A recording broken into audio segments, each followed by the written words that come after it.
একসাথে 420 জন নতুন অ্যাডভোকেটকে enrolment certificate প্রদান করলো বার কাউন্সিল। বার কাউন্সিলের ইতিহাসে একসাথে এতজনকে এনরোলমেন্ট প্রদান একটি নজিরবিহীন ঘটনা বলে জানান কাউন্সিলের চেয়ারম্যান রতন দত্ত। নতুন অ্যাডভোকেটদের এনরোলমেন্ট সার্টিফিকেট প্রদান করলো বার কাউন্সিল অফ ত্রিপুরা। এই উপলক্ষে রাজধানী মুক্তধারা প্রেক্ষাগৃহে অনুষ্ঠানের আয়োজন করা হয়। এই অনুষ্ঠানে নবাগত আইনজীবীদের পাশাপাশি উপস্থিত ছিলেন রাজ্যের advocate general Shaktimoy Chakraborty, senior advocate পেজস কান্তি বিশ্বাস, আইনজীবী পি.কে. ধর, আইনজীবী পি.কে. পাল, আইনজীবী কে.এন. ভট্টাচার্য সহ অন্যান্যরা।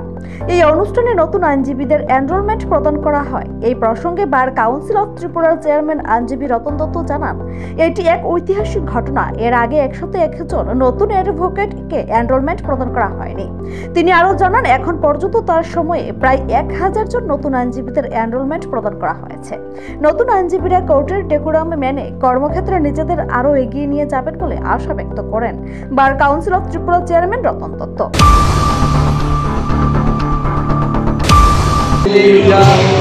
সবচেয়ে বড় প্রোগ্রাম এই কারণে আমি বলছি যে আজকে আমরা 420 জনকে আমরা নতুন অ্যাডভোকেট যাদের আমরা সনদ দিচ্ছি তারা আজকে থেকে প্র্যাকটিসিং রাইট পেয়ে গেল।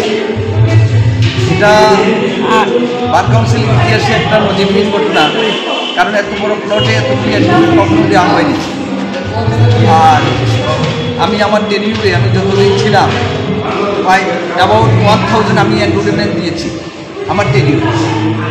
যাই হোক, আমার খুব খুশি লাগছে, খুব ভালো লাগছে যে এতগুলি অ্যাডভোকেটকে আমি এনরোলমেন্ট দিতে পেরেছি বা আজকে দিয়েছি, এবং ভবিষ্যতে তারা প্র্যাকটিস করবে, ভালো অ্যাডভোকেট হবে, আমাদের যে নোবেল প্রফেশন অ্যাডভোকেসি সেটার মান মর্যাদা রক্ষা করবে, সবাই কোর্টের ডেকোরাম মানবে, সেগুলি আমি আশা করি তাদের কাছ থেকে, এবং আমি আমার বক্তৃতার মাধ্যমেও সেটা বলেছি। নিজস্ব প্রতিনিধি রিপোর্ট, এশিয়ান টাইমস।